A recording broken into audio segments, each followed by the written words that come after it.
Graças a Deus, amados. Abra sua Bíblia em Gálatas, capítulo 6.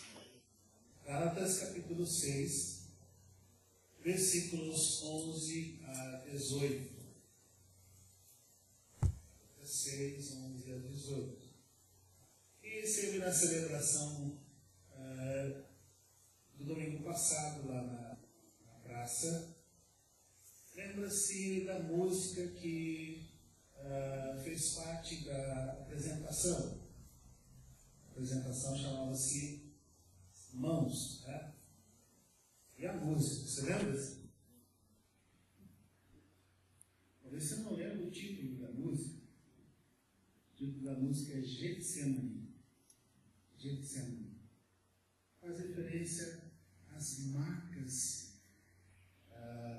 dos cravos, das mãos, dos pés, do Senhor, assim como todas as demais que fizeram parte daquela experiência do flagelo, como parte do seu sacrifício redentor. Pensando nisso, ao longo da semana, quis trazer para refletirmos hoje à noite esse tema, a nossa identificação pelas marcas de Cristo. Nossa identificação pelas marcas de Cristo, a partir das marcas de Cristo. E Paulo fala sobre isso nesse texto da carta aos Gálatas, capítulo 6, a partir do versículo 11. Mais precisamente no versículo 17 que ele fala sobre isso. Nós vamos ler todo esse texto. Vejam com que letras grandes estou lhes escrevendo de próprio punho.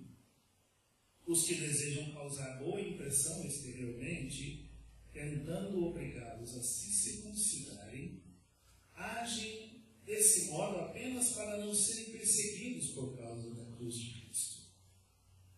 Nem mesmo os que são circuncidados cumprem a lei. Querem, no entanto, que vocês sejam circuncidados a fim de se gloriarem no corpo de vocês.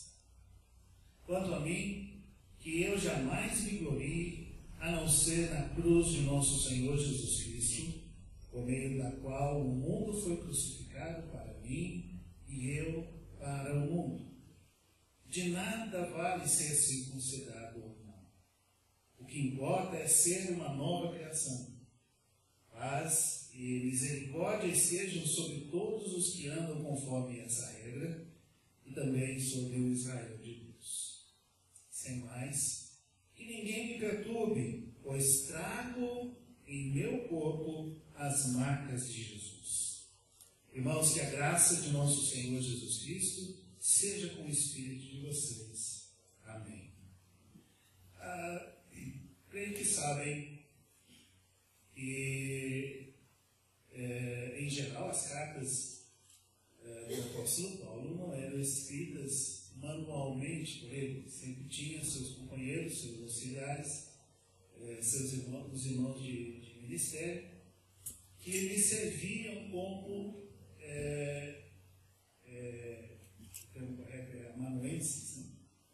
Escribas, e escreviam-lhe as cartas.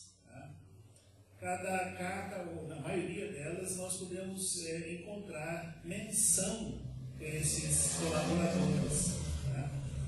E na maioria delas, ou em boa parte delas, Paulo costumava terminar ou fazer a saudação pessoal de próprio punho. Há muitas especulações acerca das razões pelas quais ele descreve aqui o fato de estar fazendo isso com grandes letras. Alguns atribuem que isso era devido à sua deficiência visual, a qual muitos consideram ser aquele espinho na carne de que ele se referiu na carta aos Coríntios. Mas, independentemente dessa questão, o fato é que nessa carta Paulo está enfatizando esse último trecho de exortação, de recomendações, de alerta para os irmãos, incluindo a sua saudação final, fazendo-o de próprio cunho. Tá? Veja com que grandes letras estou lhes escrevendo de próprio cunho. Bem, nesse texto nós vemos também uma situação que era corrente, que era presente naquela igreja, assim como em outras igrejas, as quais Paulo ministrou e escreveu, que era a constante ameaça ou influência dos chamados judaizantes, ou seja, aqueles que afirmavam que era necessário para os cristãos gentios também se submeterem ao rito da circuncisão, como os judeus experimentavam, para que de fato a sua salvação fosse efetiva, ou seja, acrescentando a fé em Cristo, a circuncisão como sendo algo obrigatório, necessário, essencial para a salvação. E é sobre isso que Paulo está falando nesse texto final da carta. Mas eu quero chamar a sua atenção para o versículo 17. Além de Paulo estar defendendo, em certa medida, as credenciais do seu ministério apostólico, as quais eram questionadas, tanto ali naquela região, como também na região de Corinto, por esses tais judaizantes, aqueles que se intitulavam apóstolos, além de Paulo estar, então, falando sobre a autenticidade do seu chamado apostólico, Paulo refere-se a essa expressão. E eu não sei se você já parou para pensar, para refletir o que significa.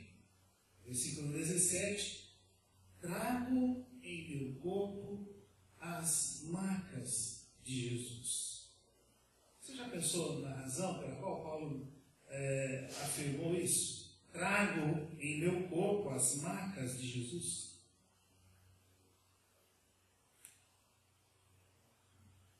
Que marcas seriam essas?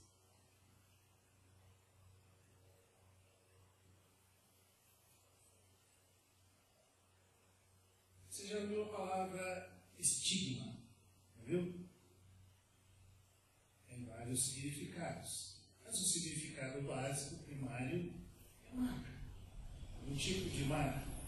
Tem algumas conotações, especialmente quando se fala no campo social, como algo como estigma social, mas a palavra em si significa marca.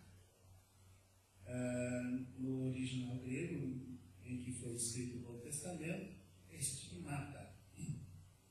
O termo que se refere a um sinal, geralmente feito através de perfuração ou feito com a marcação a ferro quente, tá? Que era muito usado, que era muito comum e ainda é utilizado em nossos dias, de acordo com um costume antigo, oriental.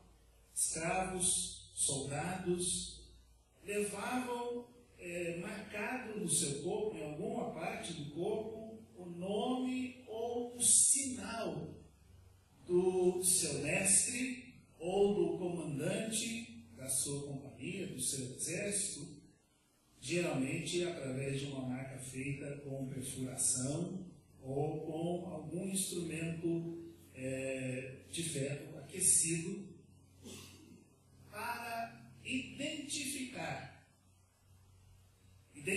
o seu mestre, a que mestre ou a que general eles pertenciam, a quem estavam servindo. Tá?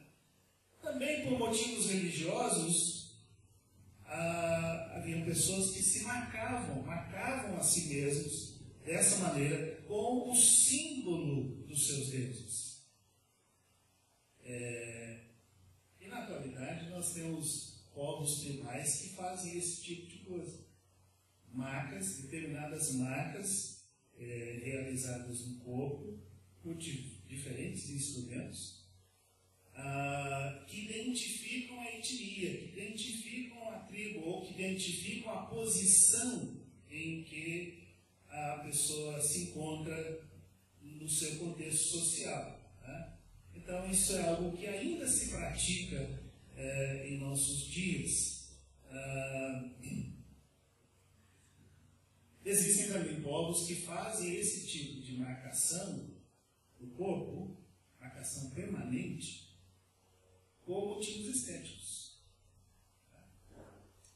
Você deve saber que existem povos no continente africano para os quais é atraente para as mulheres terem cicatrizes no corpo, as costas, as pernas, nos braços. E sabe como essas cicatrizes são feitas? Tem várias formas. Uma delas é através de varadas. Os homens,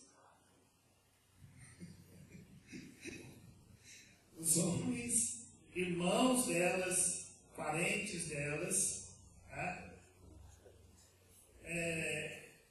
Com varas específicas, vão chicoteando, vão batendo para valer, não é mentirinha, para deixar marcas. Não sei se você já viu, quem já viu, é interessante. Parece um ritual, na verdade. E elas parecem que vão perturbando os homens, tá? Até que eles batam.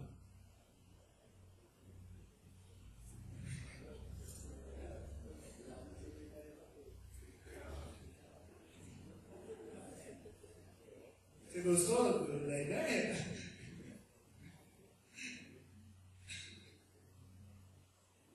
Quanto mais marcas a jovem tem, só a jovens, começa com os jovens. Você está para casar, certamente você quer ficar atraente com o seu noivo. Desse jeito não? Quanto mais marcas elas têm, mais atraentes se sentem e são, segundo o costume do povo, da etnia, para os seus pretendentes. Tá? Hábito de marcar-se existe em muitos povos, em muitas culturas, por diferentes razões. Nós estamos numa sociedade civilizada, estamos numa sociedade moderna, né? Que não tem esses costumes bárbaros, mas igualmente cultua essa prática de marcar o corpo, né? De fazer marcas que servem para diferentes motivos. Algumas servem para identificar a sua tribo, as chamadas tribos urbanas. Algumas se propõem a ser, de fato, verdadeiras modificações corporais. Pessoas que não estão satisfeitas com o seu corpo, do jeito que são, ou pessoas que querem ser diferentes das demais, tá? Fazem todo tipo de modificação corporal. Algumas recortam a língua, fazendo a língua ser bifurcada. Você já viu isso? Tá? Não deu tempo de preparar o PowerPoint mostrando essas coisas. Alguns ficariam meio enjoados, talvez.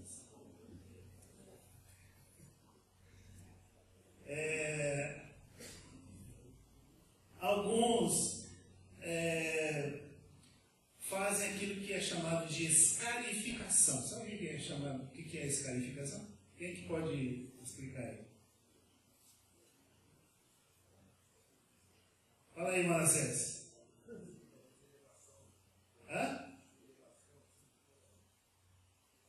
Faz parte disso também. Você está falando de um tipo que é implantar por debaixo da pele determinados objetos, às vezes de metal, às vezes de outro material, de modo que vai ficar ressaltado aquele lugar. Alguns implantam um chifre, pequenos chifres. Tem gente que implantam um pino rosqueável, ao qual eles acoplam um chifre maiorzinho. Né?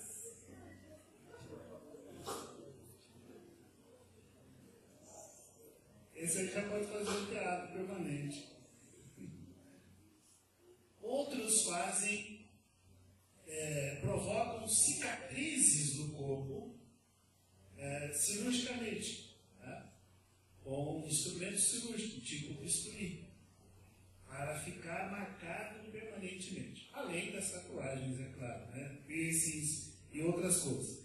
Você não imagina, talvez, o tipo de transformação corporal que existe entre diferentes tribos urbanas. Né? E tudo isso para propósito de identificação pessoal, propósito de diferenciação. Tem pessoas que querem ser únicas no mundo. Já não basta ser singular em muitos aspectos, como Deus criou cada um de nós, mas elas querem ser mais únicas ainda. Né? Então, por diversas razões, adotam esse tipo de marcação. E tem gente que o faz simplesmente porque é moda, tem gente que o faz porque acha legal, curte, tem gente que o faz porque quer ser descolado. Agora, o que ocorre com muitos, não com todos, é verdade, mas com muitos, o que ocorre é que ignoram a origem dessas práticas. Até mesmo dos determinados símbolos que utilizam nas tatuagens, muitos ignoram a origem dessas coisas. Eu não estou aqui falando contra tatuagem ou nada disso, né? Eu só quero ilustrar a nossa reflexão acerca de trazer conosco, a fim de sermos identificados as marcas de Jesus. Para a maioria dos povos primitivos, a tatuagem, por exemplo, estava associada ao culto aos deuses cultuados, adotados pelos povos, deuses demoníacos. E essa tatuagem era geralmente praticada durante rituais dedicados a essas divindades, a esses deuses, por feiticeiros ou magos. Nesse tipo de tatuagem cultual, executada em meio a um ritual, tinha grande importância o sangramento. O fluxo de sangue que brotava das feridas feitas pela tatuagem. Claro que não eram utilizadas as maquininhas que se utilizam hoje em dia, né? É um processo mais rudimentar. Mas o objetivo tinha grande importância, aliás, o fluxo de sangue que brotava nesse processo, porque se considerava que esse sangue saindo do corpo levava para fora do corpo os espíritos malignos que tivessem porventura entrado, uma vez que estava associado ao culto. Agora, trazendo para o campo do cristianismo, entre os místicos cristãos, particularmente dentro do catolicismo romano, não sei quantos de vocês já ouviram falar das chamadas ou dos chamados estigmas de Cristo. Estigmas de Cristo. São feridas que supostamente aparecem em determinadas partes do corpo da pessoa que é devota, da pessoa que é dedicada religiosamente, e geralmente na cabeça, devido à coroa de espinhos com que Jesus foi coroado, nas costas, devido às chibatadas que sofreu, nas mãos e nos pés, devido aos cravos, e na parte lateral do corpo, devido ao ferimento causado pela lança do soldado romano. As chamadas ou os chamados estigmas de Cristo, que muitas pessoas manifestavam, na atualidade ainda ocorre em alguns lugares. Aqui no Brasil não se tem nenhum caso registrado desse tipo de estigma. Na América Latina tem em alguns lugares. Esses estigmas eram considerados como um sinal de devoção, um sinal de piedade, um sinal de vida dedicada, um sinal de santidade, em certo sentido. Então, ser estigmatizado para alguém era receber no próprio corpo os ferimentos de Cristo de uma forma literal.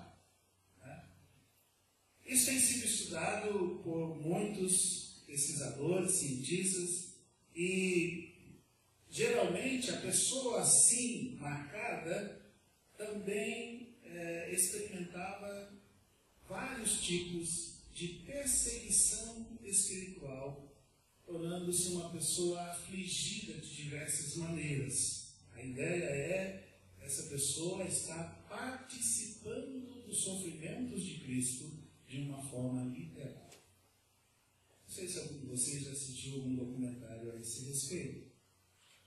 Na maioria das vezes, essas pessoas estão em uma espécie de transe espiritual quando essas marcas ocorrem ou aparecem. Curioso é que nunca aconteceu de essas marcas aparecerem em público. Sempre aparecem quando as pessoas estão sozinhas. Alguns param de comer durante esse período, esse processo, e outros, inclusive, têm alucinações. Bom, esse é um fenômeno, como eu falei, já muito estudado, muito debatido, e não há uma explicação que se aplique a todos os casos relatados ou registrados. Mas, dentro do âmbito do catolicismo romano, se afirma que a paixão de Cristo está sempre presente entre os cristãos e que, através dos séculos, Cristo tem reproduzido em pessoas privilegiadas as marcas da sua paixão. Essa é uma das explicações aceitas de modo geral. Agora, vale lembrar também que esse tipo de manifestação não é encontrado na Bíblia, não é encontrado na igreja primitiva. Esse tipo de manifestação somente surgiu na Idade Média, na época de trevas da igreja, época de escuridão, sendo que o primeiro estigmatizado da história foi Francisco de Assis, São Francisco de Assis. Isso no ano 1224. E a sua estigmatização fez aparecer nas mãos e nos pés e também nas costas feridas semelhantes às que Cristo teve na cruz. E isso foi tido naquela altura como um sinal de santificação pessoal, como um sinal de íntima comunhão com Deus, razão pela qual em 1232 ele foi canonizado, declarado santo. E o seu dia de festividade é o dia 4 de outubro. Eu estou falando isso, mas eu sei que ninguém aqui é devoto. Apenas a título de informação sobre o tema. Não é a minha intenção aqui considerar se essas manifestações são possíveis ou não são possíveis, mas sim se isso tem fundamento bíblico ou não. Porque esse é o nosso ponto de partida. Porque é que a Bíblia nos ensina, o que a Bíblia nos mostra. E outra coisa é também deixar claro que não era a isso que Paulo se referia. Não era esse tipo de coisa que Paulo se referia quando disse: trago no meu corpo as marcas de Jesus.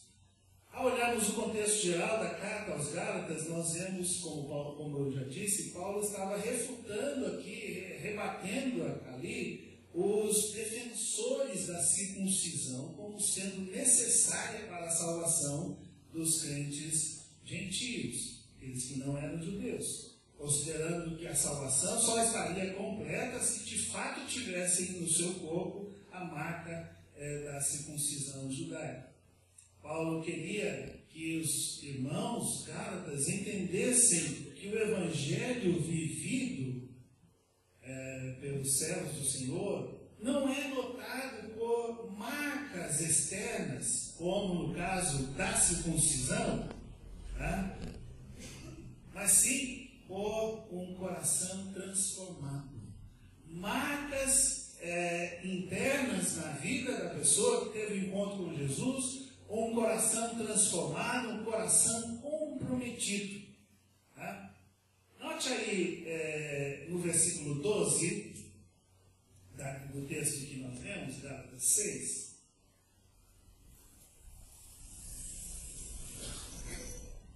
O que Paulo diz?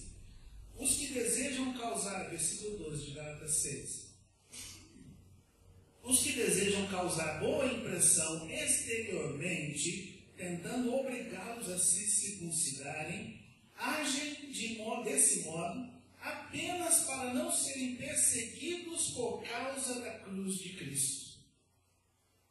O que era conveniente para não ter problema com os judeus, trazer aquela marca, que era característica do povo judeu na sua aliança com Deus, que era a marca da circuncisão.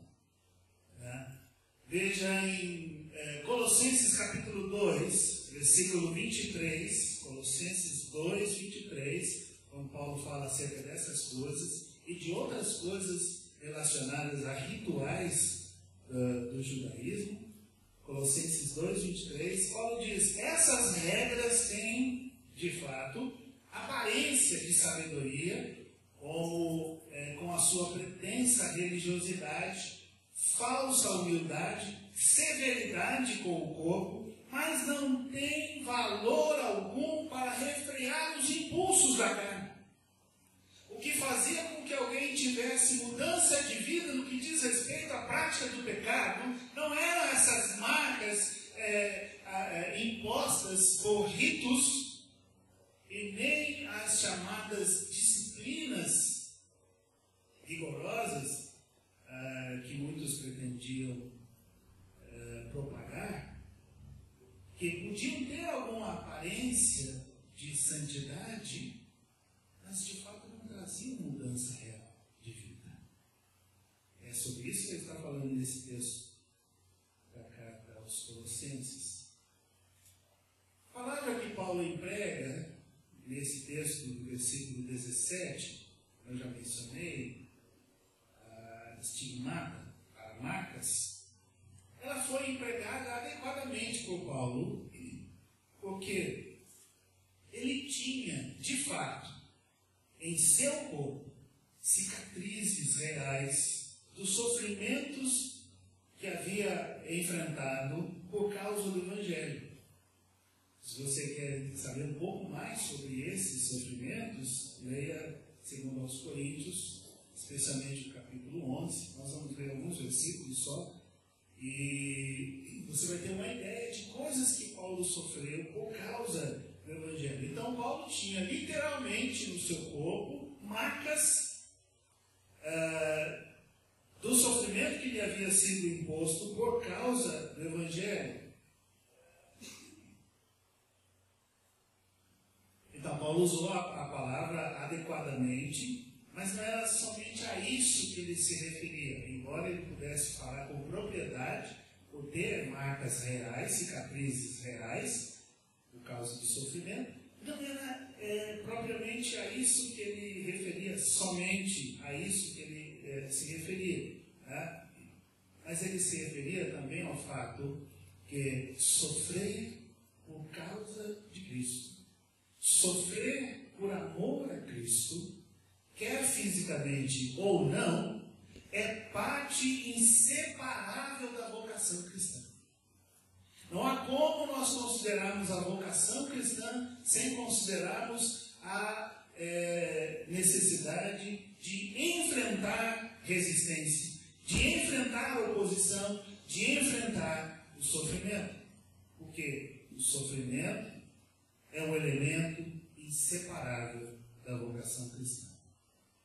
Paulo menciona também essas marcas, porque elas serviam, como eu já mencionei, como eu já disse, como autenticação do seu apostolado. Havia muitas pessoas que questionavam o fato de Paulo ser apóstolo, uma vez que ele não tinha andado com Jesus. Então, em Colossenses 1:24, nós vemos um pouco sobre isso. Colossenses 1:24, Paulo diz: agora me alegro em meus sofrimentos por vocês e completo no meu corpo o que resta das aflições de Cristo em favor do seu corpo, que é a igreja. Paulo entendia claramente que os sofrimentos que enfrentava por causa da sua confissão de Jesus como Senhor e Salvador, por causa do Evangelho, da vocação cristã, eram um elemento inseparável da sua vocação. Tá? E de fato Paulo via isso como um privilégio, não como um peso, não como algo que aborrecia.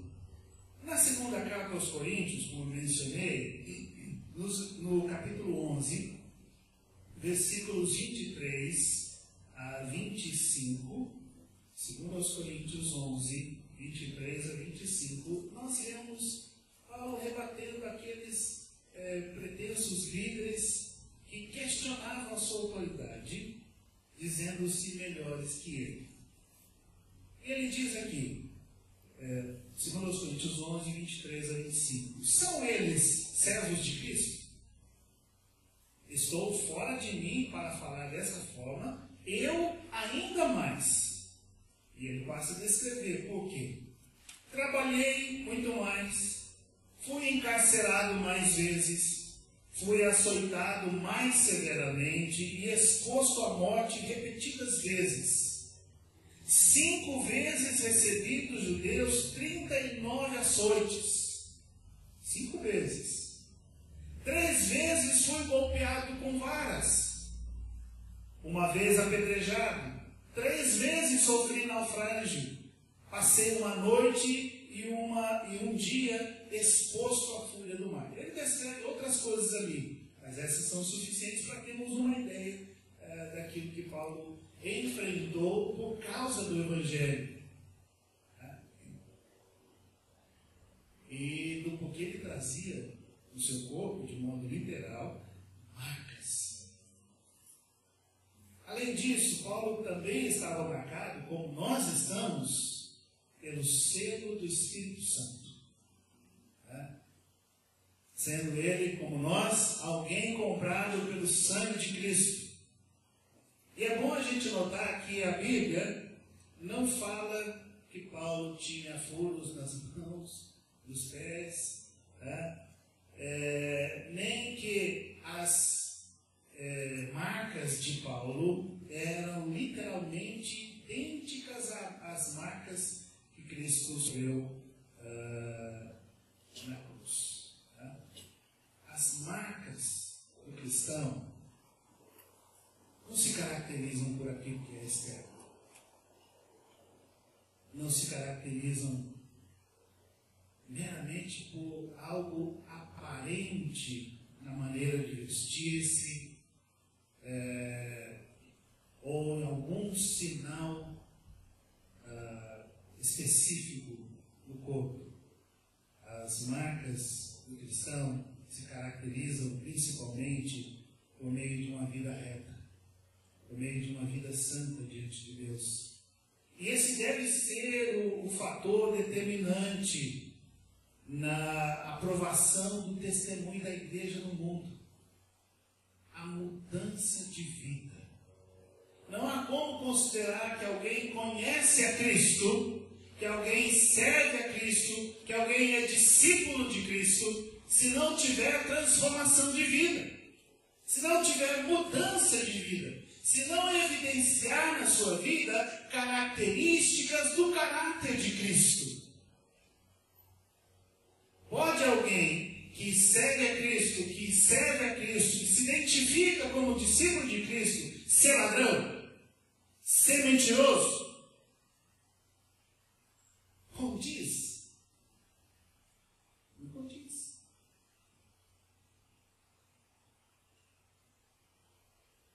Então, mais do que qualquer sinal externo visível no corpo, as marcas do cristão estão relacionadas ao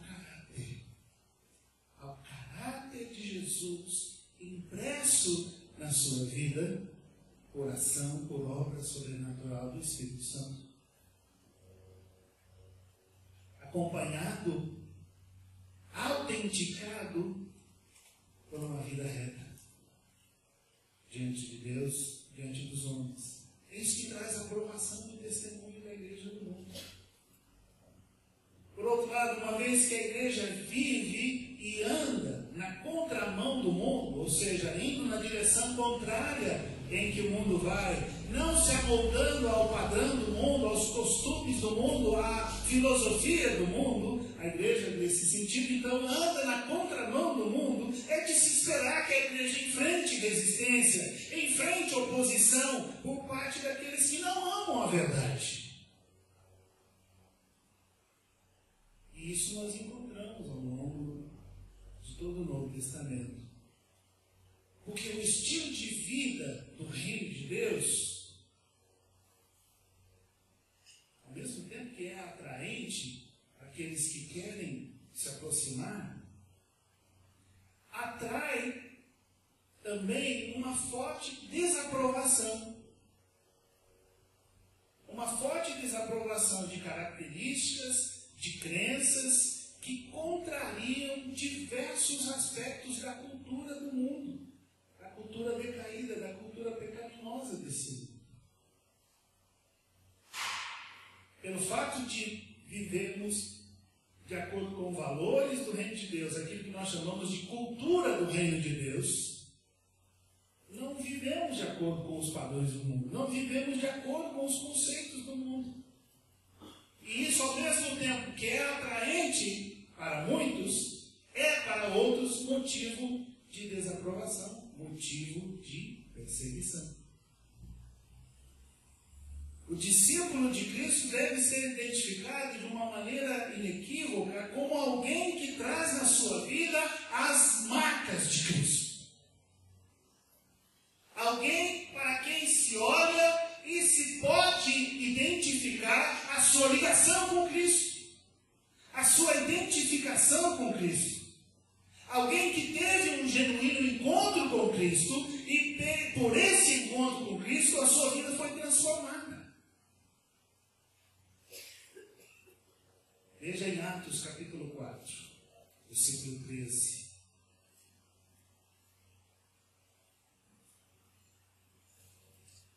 Atos 4, 13.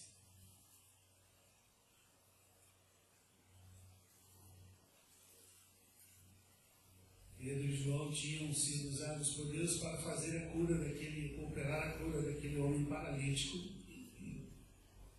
Foram por isso presos, interrogados, ameaçados pelas autoridades dos judeus, pelos líderes religiosos. E no meio desse processo de interrogação, levam para o cárcere, traz para interrogatório, ameaçando-os para não falarem nem ensinarem mais no nome de Jesus. Note o que o versículo 13 destaca.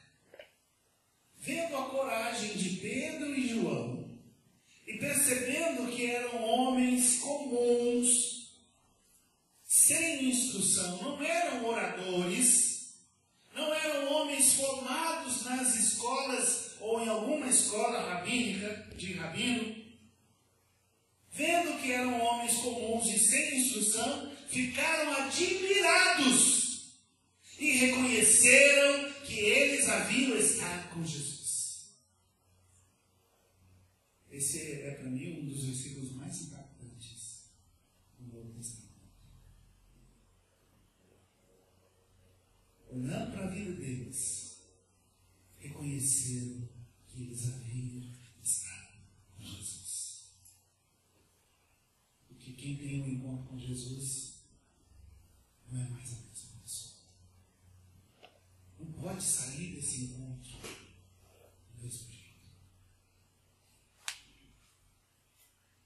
Traz em si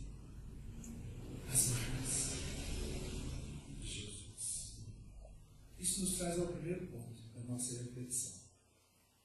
As marcas de Cristo autenticam a vida e o serviço do cristão. As marcas de Cristo autenticam a vida e o serviço do cristão. Em João capítulo 20, versículo 25, nós lemos sobre a resistência de Tomé diante do relato dos outros apóstolos acerca da ressurreição de Jesus. João 20, 25.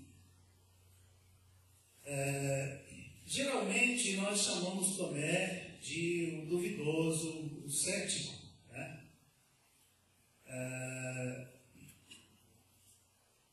Tudo bem, ele era mesmo. Merece. Mas a gente pode ver algo positivo também. Assim como na vida de Pedro, nós geralmente consideramos Pedro impulsivo, né? Precipitado, mas nós precisamos reconhecer as virtudes de Pedro. Por exemplo, naquele episódio do barco, quando saiu, pediu para o Senhor chamá-lo, de modo que ele saísse andando sobre as águas. Ele foi o único que se aventurou. Os outros ficaram na zona de conforto, como muitos de nós preferimos. Né? Então tem aspectos positivos. No caso de Tomé também, a gente pode ver algo de positivo aqui, tá? Nessa declaração. A gente poderia, sem muita dificuldade, considerar Tomé como não o cético, mas o investigador. Ou seja, aquele que se recusou a aceitar qualquer palavra ou ensino que não fosse autenticado pela marca da cruz. Vou dar uma moralzinha no problema, né? Porque os outros discípulos disseram a ele: nós vimos o Senhor. Mas o que ele disse? Versículo 25 de João 20: se eu não vir as marcas dos pregos nas mãos, não colocar o meu dedo onde estavam os pregos e não puser a minha mão no seu lado, eu não vou crer nisso não. Geralmente a gente tem isso como uma declaração negativa, como algo que expressa a sua dúvida, o seu vacilo. Afinal de contas, estava abatido pela morte do seu Senhor. Bom, sem deixar de reconhecer isso, é possível nós vermos também esse aspecto positivo. Tomé recusou-se a aceitar uma notícia, um ensino, uma proclamação que não fosse autenticada pelas marcas da cruz. Infelizmente, em nossos dias, tem muita gente nas igrejas, de um modo geral, na sociedade, de um modo geral, que não tem esse espírito investigativo de Tomé. E aceita qualquer coisa que é falada por alguém, principalmente se fala muito bem. Se fala com veemência. Pode ser a coisa mais herética do mundo.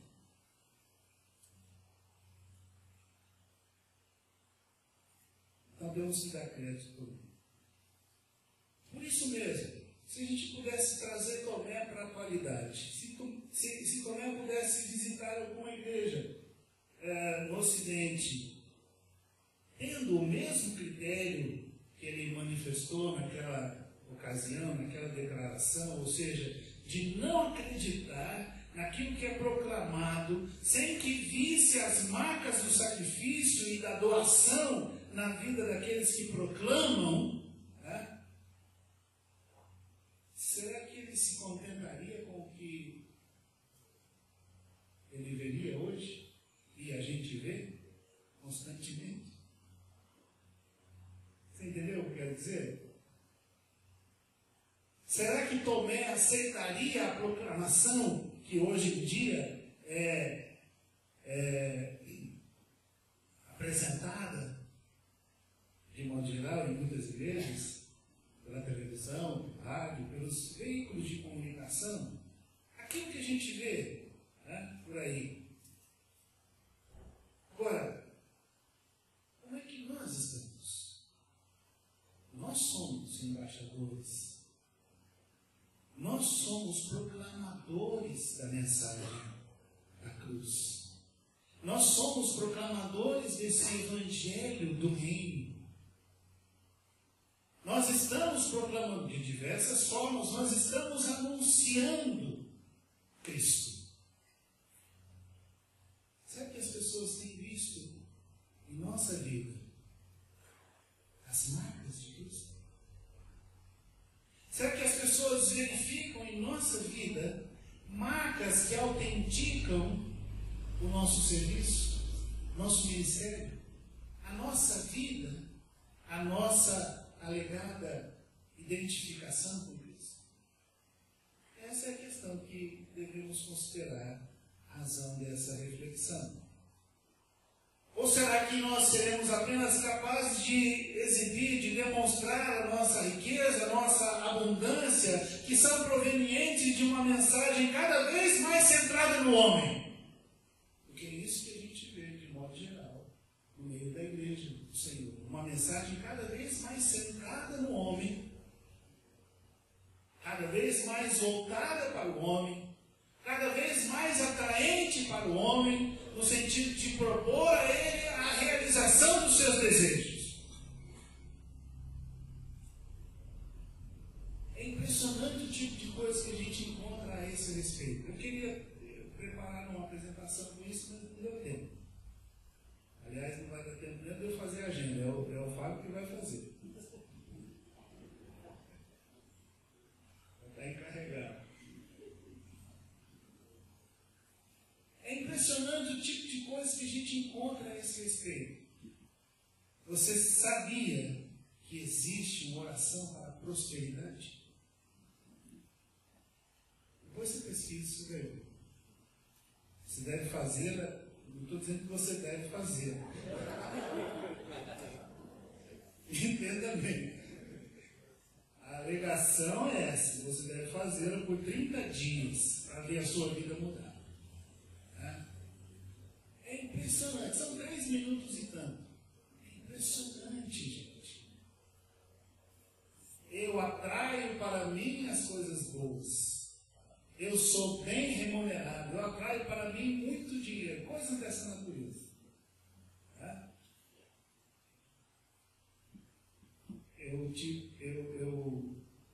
Eu te incentivo a pesquisar, mas eu te proíbo de usar. Estou te estimulando a usar, não.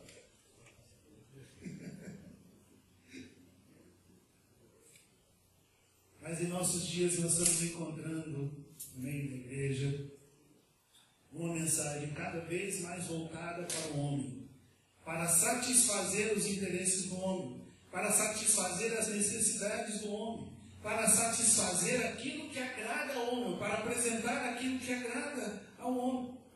Aquilo que se proclama em muitos cultos e veículos de comunicação está muito distante daquilo que Jesus proclamou no seu ministério terreno. Temos como renúncia e arrependimento foram substituídos por conquista, propósito. Esses são os temas comuns das mensagens, das pregações, das proclamações que a gente ouve em nossos dias.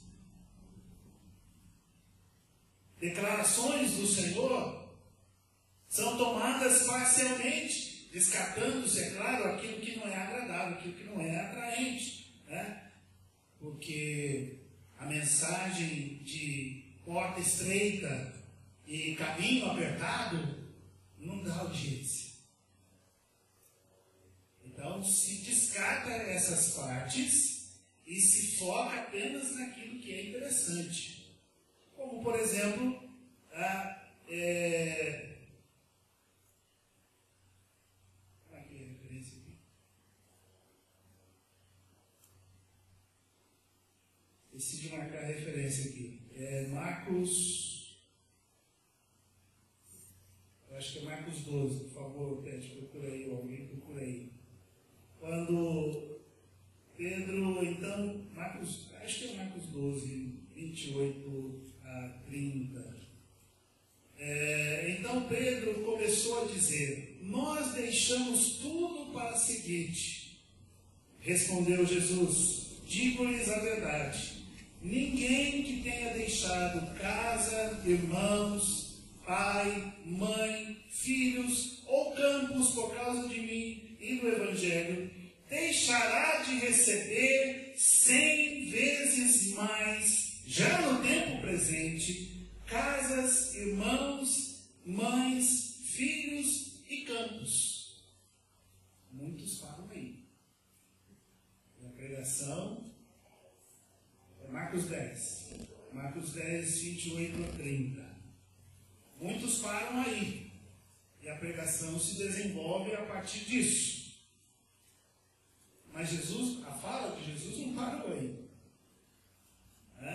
Ou utilizam então os evangelhos paralelos, os trechos paralelos do evangelho de Mateus ou do evangelho de Lucas, que não apresentam esse outro detalhe que vem a seguir. Porque Jesus disse: ninguém que tenha deixado casa, irmãos, irmãs, mãe, pai, filhos ou campos por causa de mim e do Evangelho, deixará de receber 100 vezes mais, já no tempo presente, casas, irmãos, irmãs, mães, filhos e campos, e com eles o quê? Perseguição. Isso não é interessante? Isso não é interessante? E com eles, perseguição no tempo presente. E na era futura, a vida eterna. Então, o discurso de Jesus sempre foi completo. Deus provê, sim, abundância, suprindo as necessidades que temos. Claro que muitos tomam literalmente. Você tem que ter literalmente 100 vezes mais casa, 100 vezes mais dinheiro. Né? Mas o que de fato Jesus estava ensinando aqui é que os recursos limitados do reino de Deus estão à nossa disposição quando nós somos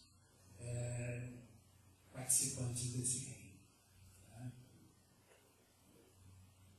Seguindo aquilo que os servos do Senhor declararam no Antigo Testamento, mais especificamente Salomão, seu servo, nunca viu o justo desamparado, ou a sua descendência a mendigar pão. Também aqueles que creem em Jesus sempre serão supridos em suas necessidades, pelos recursos do reino de Deus. Mas no tempo presente, essa identificação com Cristo, esse deixar tudo por amor a Cristo, inevitavelmente também inclui perseguição. Inevitavelmente inclui também oposição. Mas não é isso que a gente ouve.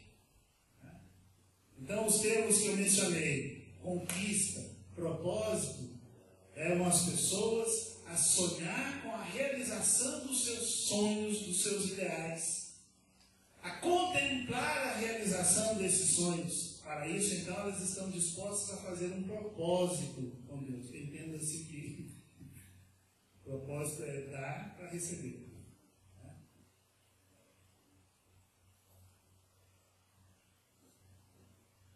Agora, nós podemos nos alegrar, porque o ensino das verdades do reino de Deus ainda é uma parte inseparável do cristianismo. Em qualquer lugar onde a fé custa um preço, porque há muitos irmãos nossos que estão pagando um alto preço por declararem a sua fé em Cristo.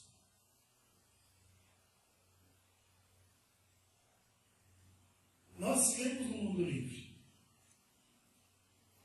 E nós temos o privilégio. E mais do que privilégio, nós temos o dever de unir-nos a eles, de todas as formas que sejam possíveis. Nós estamos nos aproximando do domingo da Igreja Perseguida. Lembra-se quando vai ser? 31 de maio. Domingo da Igreja Perseguida. TIP. DIP. E o tema desse ano é Servindo Cristãos Perseguidos no Mundo Muçulmano. Servir cristãos perseguidos no mundo muçulmano. Já tivemos várias chamadas nos cultos. Isso continuará sendo realizado nas próximas semanas também. Há muitas formas, não vou falar disso hoje, quer dizer, quero me deter a isso hoje, há muitas formas de nos identificarmos e servirmos os irmãos perseguidos. Algumas já foram mencionadas em anos anteriores, aliás, talvez todas elas já tenham sido mencionadas, e algumas com certeza foram mencionadas nesse período de chamadas prévias. Tá? Por exemplo, uma das maneiras é tomar conhecimento do que acontece. Tem muita gente que vive totalmente alheia àquilo que ocorre no mundo de um modo geral, onde irmãos e irmãs nossos estão pagando um preço, um alto preço, e às vezes pagando com a própria vida, para se identificarem com Cristo, para proclamarem a sua fé em Cristo. Então, uma das formas de servirmos e nos identificarmos com eles é tomar conhecimento, é divulgar situações de perseguição ao redor do mundo. Não foi entregue ainda, Mariana, a lista de perseguição dos países? Vê se a gente entrega o link que vem. A lista dos 50 países onde há maior severidade nas perseguições ou restrições aos cristãos. Tá?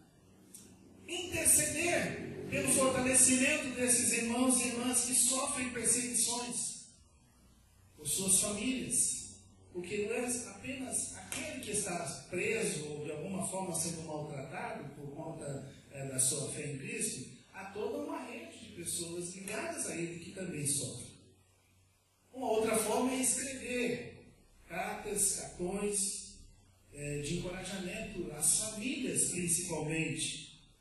Nem todos podem, dos que estão principalmente encarcerados por causa de Cristo, receber esse tipo de correspondência, mas as suas famílias podem.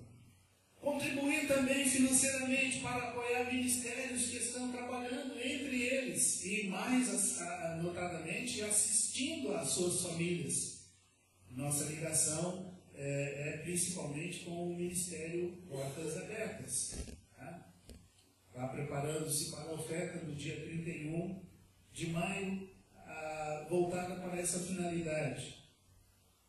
Uma outra maneira pela qual todos nós podemos, sem dúvida, identificar-nos e servi-los é honrando o esforço e o sacrifício que eles fazem por causa da fé em Cristo, mantendo a nossa fidelidade e a nossa constância.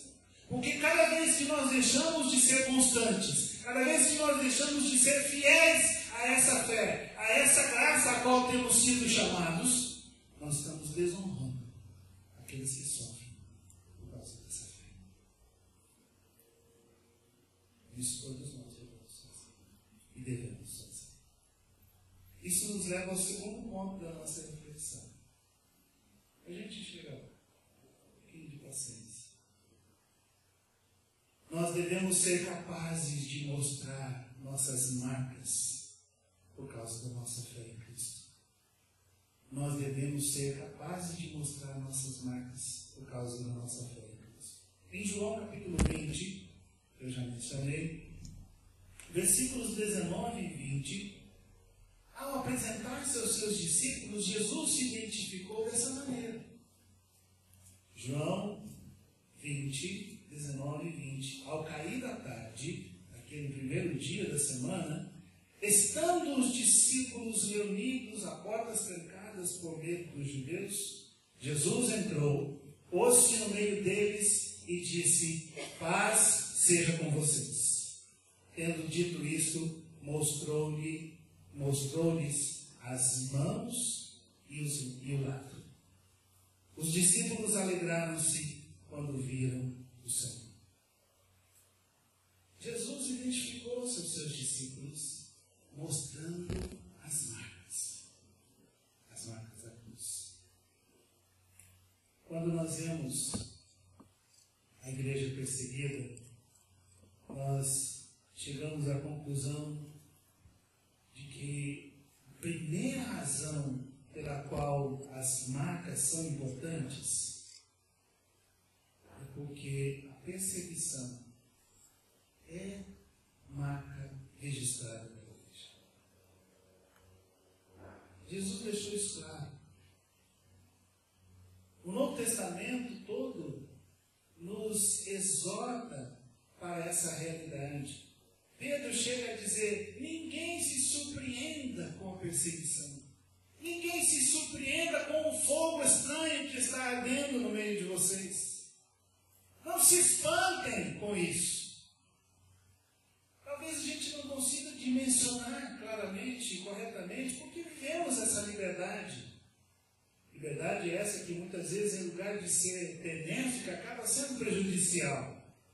Porque possibilita o comodismo. Contribui para o comodismo. Né? Mas foi assim que Jesus se identificou. E ele alertou os seus discípulos que eles seriam tratados, e isso se estende a nós igualmente, assim como ele tinha sido tratado. Veja aí em João capítulo 15, versículos 18 a 21.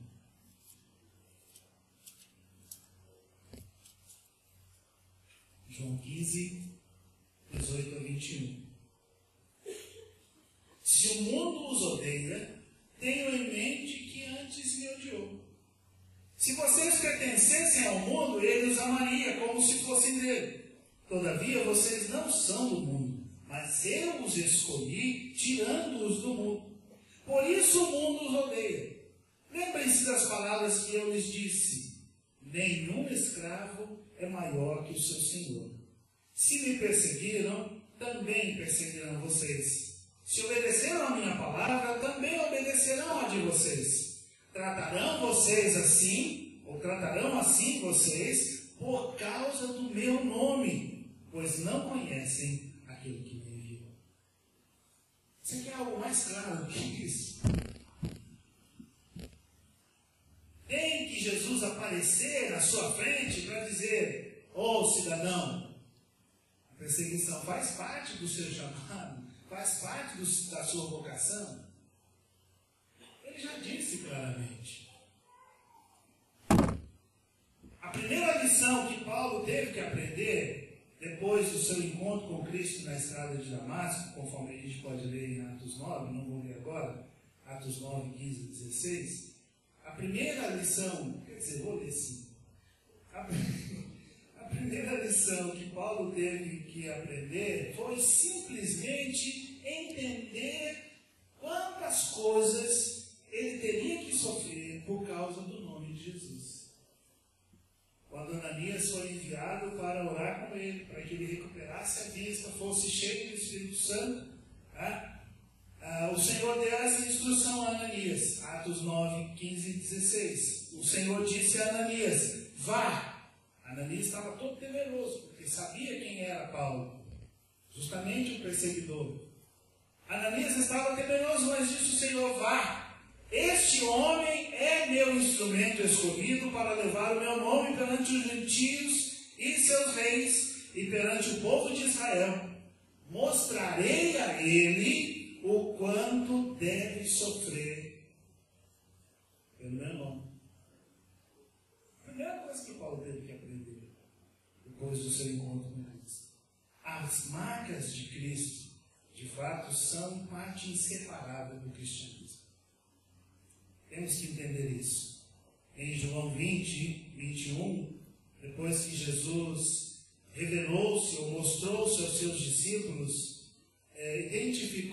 seus discípulos, mostrando as suas marcas, mostrando as suas cicatrizes, ele olhou para os seus discípulos atemorizados, trancados naquele lugar por medo dos judeus, e deu a eles uma ordem, um comando, uma tarefa muito simples. Disse Jesus no versículo 21, paz seja com vocês. Assim como o Pai me enviou, eu os envio. Assim como o Pai me enviou, eu os envio. Entendendo que isso teria um custo. Porque assim como o mundo o tratou, haveria de tratar os seus discípulos enviados por ele ao mundo. Jesus veio para dar a sua vida em resgate.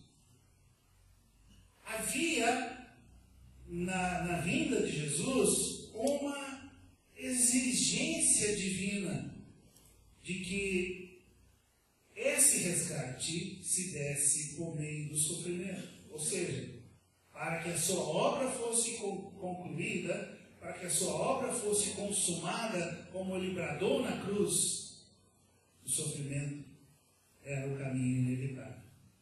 Você vê isso, nós vemos isso em João capítulo 12, versículos 27 e 28. Quando Jesus estava no Getsemane, João 12, 27 e 28. Quando Jesus estava orando no Getsemane, e ele expressa então ao Pai aquilo que estava no seu interior. E esses dois versículos dizem o seguinte: agora o meu coração está perturbado.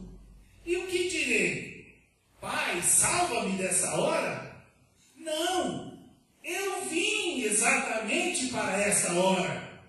Pai, glorifica o teu nome. Jesus tinha plena consciência do que lhe esperava. E porque isso foi a sua vocação, o sofrimento também se tornou nossa vocação. Vocação daqueles que o seguem. Vocação daqueles que o confessam como Senhor e Salvador.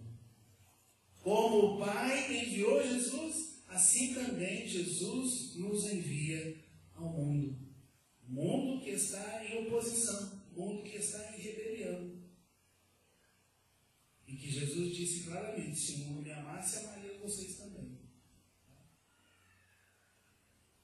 Agora, o fato de nós gozarmos dessa liberdade religiosa onde nos encontramos, nessa parte do mundo, não diminui a nossa responsabilidade de permanecermos firmes na fé e permanecermos fiéis aos valores e princípios do reino de Deus.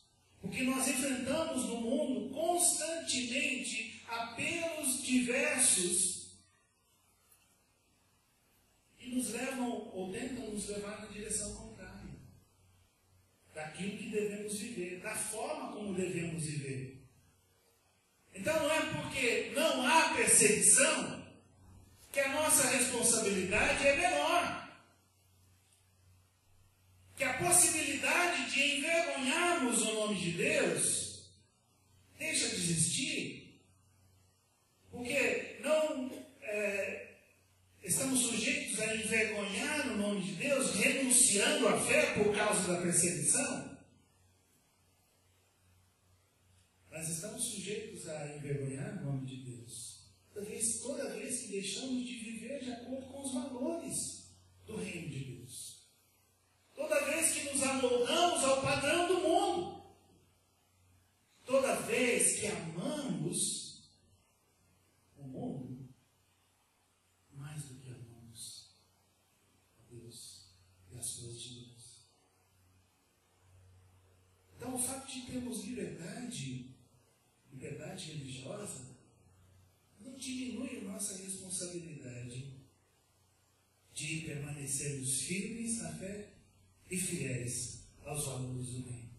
Filipenses capítulo 1, versículos 27 a 30.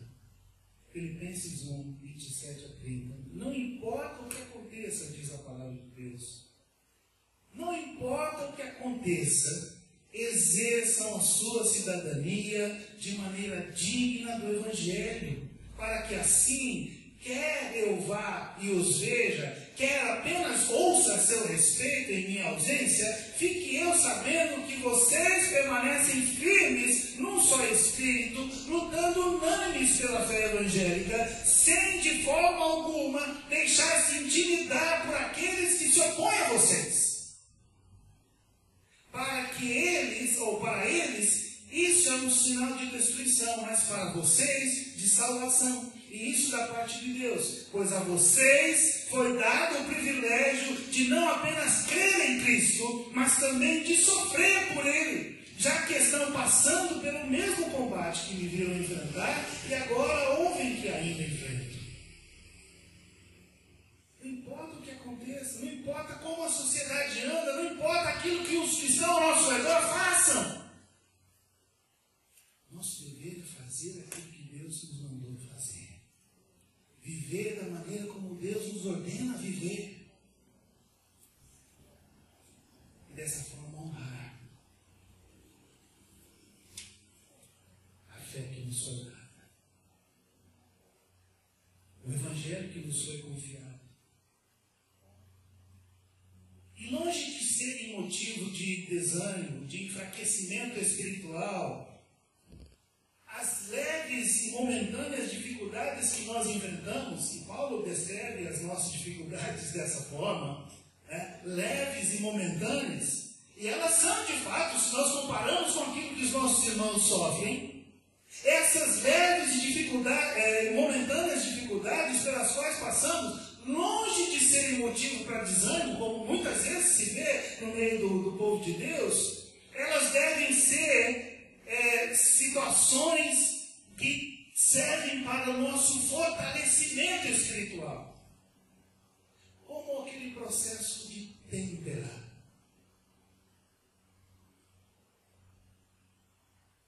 Uma ferramenta de metal, de aço, para adquirir a resistência necessária para o trabalho a que se destina, ela é submetida a um processo de temperar. Sabe como funciona? Fogo e água. Esse constante contraste. Vai para o fogo, vai para a água. Vai para o fogo, vai para a água. Gera a resistência necessária no metal. É assim que deve funcionar para nós. As dificuldades, as barreiras que enfrentamos, as oposições que nós enfrentamos, as tribulações que a gente enfrenta. Em lugar de serem motivo para estarmos desanimados, em lugar de serem motivos para estarmos abatidos, em lugar de ser motivo para a gente deixar de fazer aquilo que deve fazer, elas devem ser para temperar o nosso caráter, temperar a nossa resistência e evidenciar o valor da nossa fé. É isso que a palavra de Deus nos ensina. Infelizmente não é isso que a gente vê no mundo livre, eu digo. Porque diante de pequenas dificuldades, nós vemos as pessoas desistindo, nós vemos as pessoas desanimando, nós vemos as pessoas deixando de seguir ao Senhor. Enquanto que aqueles que estão no mundo perseguido, na parte do mundo em que há perseguição, estão pagando um preço e mantendo a sua fé, declarando a sua fé, honrando o seu Senhor. Amados, Romanos 5, versículos 3 a 5, nos ensina de modo muito claro que o fato de passarmos por provações, por dificuldades, por perseguições, por tribulações, antes de ser motivo para abatimento, para entristecimento, deve ser motivo de honra, deve ser razão para nos gloriarmos. Romanos 5, 3 a 5, não só isso, mas também nos gloriamos nas tribulações, Porque sabemos que a tribulação produz perseverança. A perseverança, um caráter aprovado. E o caráter aprovado, esperança. E a esperança não nos decepciona, porque o amor de Deus parece, porque Deus derramou seu amor em nossos corações por meio do seu Espírito Santo que nos foi dado, que Ele nos concedeu. São palavras fortes. Nos gloriamos nas tribulações. Será que é isso que a gente tem feito? Diante das tribulações que enfrentamos, que não são nada comparadas às que muitos irmãos enfrentam. E finalmente, no terceiro ponto, na nossa reflexão, precisamos entender que o sofrimento é uma janela através da qual nós aprendemos tudo o que precisamos saber a respeito de Deus. O sofrimento é uma janela através da qual nós aprendemos tudo o que precisamos saber a respeito de Deus. Nós precisamos conscientizar os discípulos de Cristo acerca da maravilhosa verdade de que a perseguição não apenas é a marca registrada e a mensagem da igreja, mas que essas marcas também são um instrumento de educação que Deus utiliza. Um instrumento educador para a igreja do Senhor. Os irmãos do Ministério Portas Abertas, relatam uma experiência vivenciada por uma equipe há alguns anos durante uma visita ao Vietnã. Uma equipe de Portas Abertas teve o prazer de passar algum tempo lá com 3 dos principais pastores daquele país em que há restrição, e naquela ocasião havia restrição ainda mais severa. E eles essa equipe ficou maravilhada com a alegria que eles puderam verificar na vida, no rosto daqueles 3 pastores vietnamitas durante a visita. Porque a ideia com que inicialmente eles chegaram ao país, era de encontrar uma igreja que, por causa das dificuldades, por causa dos anos de prisão, por causa da falta de recursos, da falta de equipamentos, uma igreja fraca, biblicamente, uma igreja abatida, uma igreja desmoralizada espiritualmente. Mas eles responderam positivamente quando encontraram exatamente o oposto. Através desses pastores com quem eles passaram aquele período.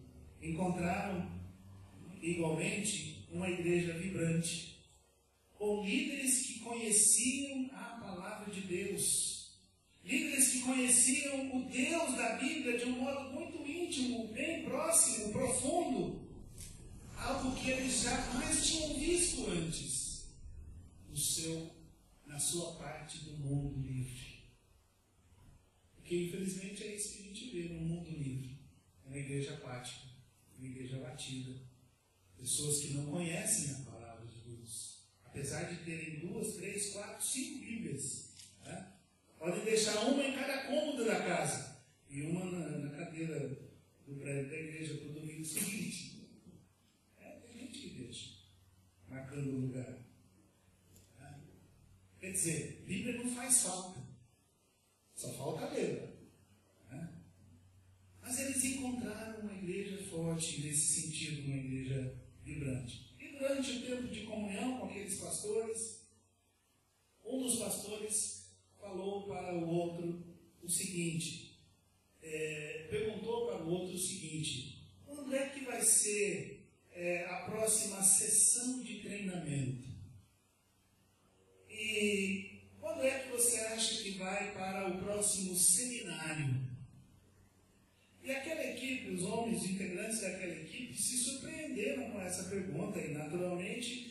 sabendo das restrições que havia naquele país, naquela altura, um país fechado, naquela altura, e surpreendidos, eles perguntaram, vem cá, vocês têm oportunidade de frequentar seminário?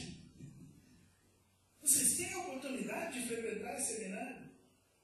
E um dos pastores vietnamitas sorriu e disse para eles, não, meu irmão, você não entendeu. Nós consideramos a prisão como nosso seminário. Nós vemos os campos de prisão como universidades de Deus. Porque é onde nós realmente aprendemos como conhecer a Deus.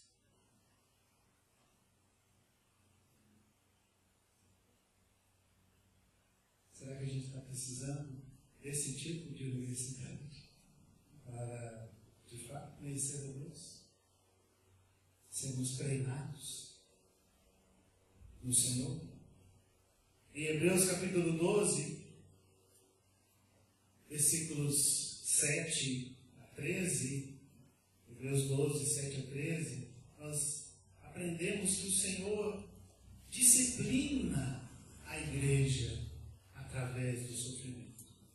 Ensina, prepara, condiciona a igreja através do sofrimento. Hebreus 12, 7 a 13. Suportem as dificuldades, recebendo-as como disciplina. Deus nos trata como filhos. Ora, qual filho que não é disciplinado pelo seu pai? Se vocês não são disciplinados, e a disciplina é para todos os filhos, então vocês não são filhos legítimos, mas ilegítimos. Além disso, tínhamos pais humanos que nos disciplinavam e nós os respeitávamos. Quanto mais devemos submeter-nos ao Pai dos Espíritos para assim vivermos? Nossos pais nos disciplinavam por curto período, segundo melhor lhes parecia, mas Deus nos disciplina para o nosso bem, para que participemos da sua santidade. Nenhuma disciplina parece ser motivo de alegria no momento, mas sim de tristeza. Mais tarde, porém, produz fruto de justiça e paz para aqueles que por ela foram exercitados. Portanto, fortaleçam as mãos enfraquecidas e os joelhos vacilantes. Façam caminhos retos para os seus pés, para que o que é manco não se desvie, antes seja curado. E isso nós podemos e devemos fazer uns aos outros, fortalecer-nos mutuamente. Nós não podemos ter uma visão romântica, triunfalista do cristianismo ou da igreja neste mundo. Infelizmente, muitos tomam partes de textos bíblicos para ter ou sustentar essa visão triunfalista, essa visão romântica.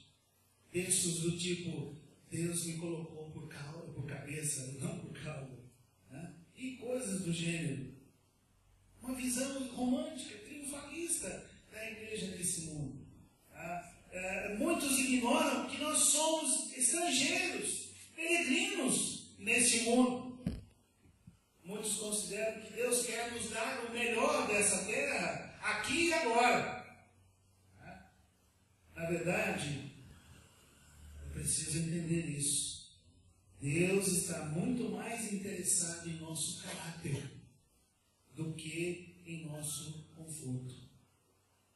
Deus está muito mais interessado em nosso caráter do que em nosso conforto. Assim, o seu propósito para a igreja não é riqueza sem medida, mas sim uma profunda fé e uma profunda santidade.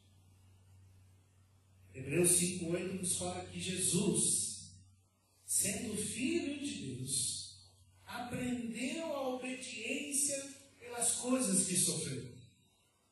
Será que nós somos melhores que Jesus? Aprendemos de outro modo? Será que nós aprendemos de um modo mais fácil do que Jesus? Então precisamos encarar que o sofrimento, a tribulação, a perseguição, as dificuldades, a oposição por causa da fé, por causa da nossa identificação com Cristo, faz parte da nossa vocação cristã.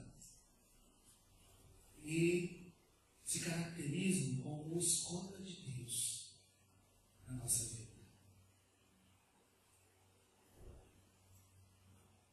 Há necessidade de nós não só sermos obedientes àquilo que temos recebido do Senhor, tendo a nossa obediência testada, comprovada, né?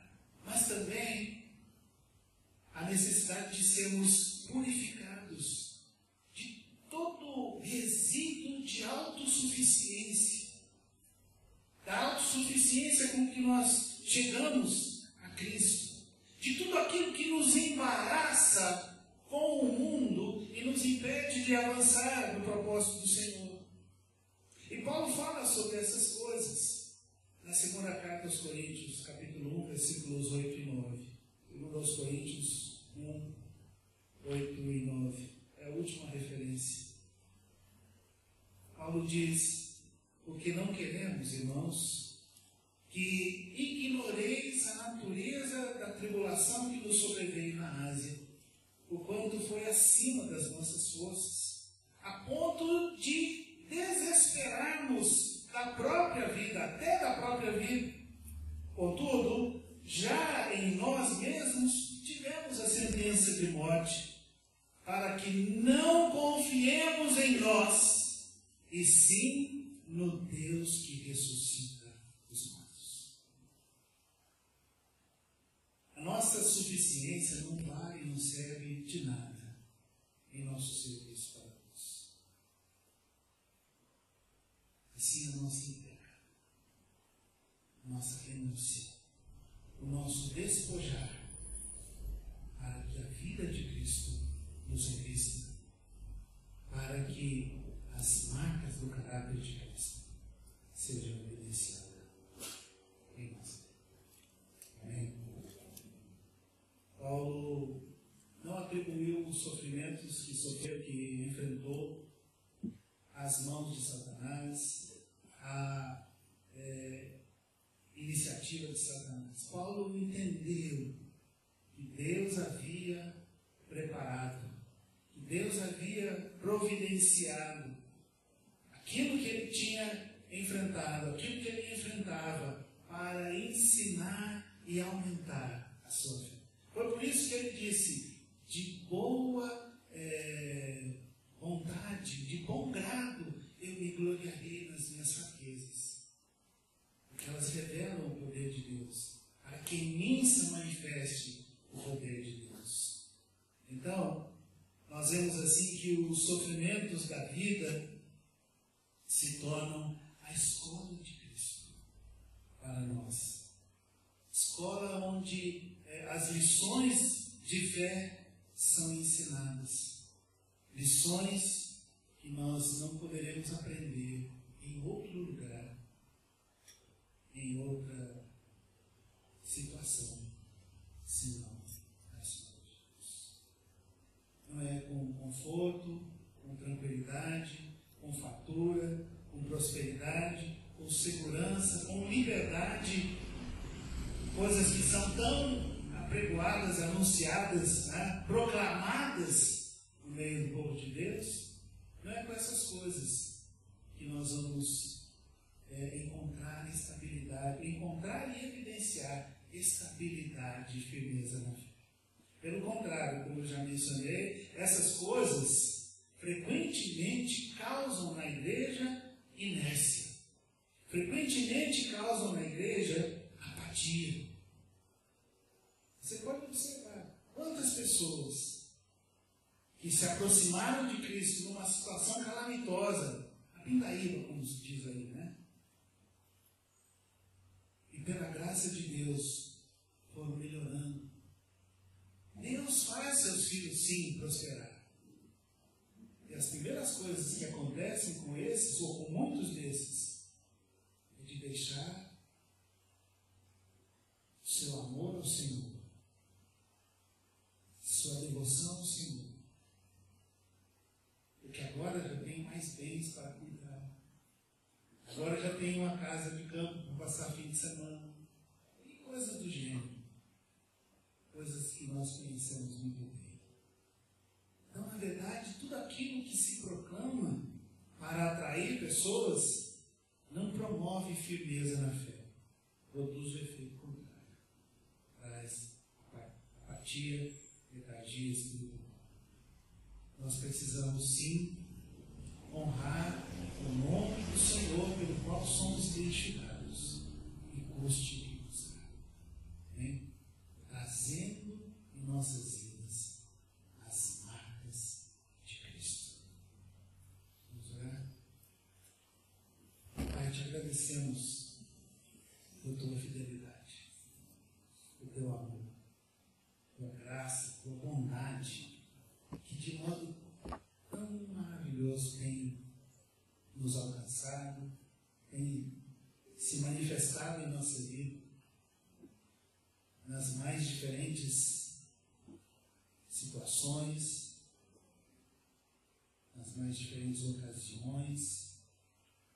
Pai, te agradecemos, porque é fato que todos nós podemos afirmar que o Senhor nunca nos desamparou e nunca desamparará os teus. Longe de nós, Senhor, esteja buscarmos o conforto para as nossas vidas, buscarmos aquilo que é passageiro, aquilo que é temporário, aquilo que é pertencente a esse mundo, crendo que o Senhor supre as nossas necessidades, crendo que o Senhor nos dá, inclusive, em abundância, para que possamos suprir outros e ser assim canais, instrumentos do Senhor, para que a tua graça alcance aqueles que têm necessidade. Ensina-nos, Senhor, a permanecer firmes na fé. Ensina-nos, Senhor, a resistir às situações contrárias, mesmo que elas não sejam uma ameaça física por conta da nossa fé, mesmo que elas não sejam uma ameaça de prisão, ou mesmo que elas não representem qualquer outro tipo de perigo à nossa integridade pessoal. Livra-nos, Senhor, de cedermos a ameaças ou pressões, a propostas e situações em que somos atraídos para andar de modo contrário àquilo que o Senhor quer de nós. Ensina-nos. Ajuda-nos, Senhor, também a nos identificarmos com os nossos irmãos que sofrem perseguição. Ajuda-nos, Senhor, em nossa disposição a honrar a fé, o esforço, o sacrifício de suas vidas, simplesmente permanecendo firmes, simplesmente defendendo a fé que foi entregue aos santos de uma vez por todas. Ajuda-nos, Senhor, a entender essas coisas, essas verdades, esses princípios, de forma que, através da nossa vida, as pessoas ao nosso redor possam ver as marcas de Cristo. E assim o nome do Senhor seja glorificado, seja honrado, seja exaltado. Nós te agradecemos por essa oportunidade, te agradecemos por tua palavra, Senhor. Pedimos que o teu Espírito Santo opere em nosso íntimo por meio dela. E confiamos que o Senhor nos levará debaixo da tua boa mão, em paz, em segurança para os nossos lares, e continuará falando aos nossos corações no decorrer desses dias. É isso que pedimos com gratidão em nome de Jesus. Amém.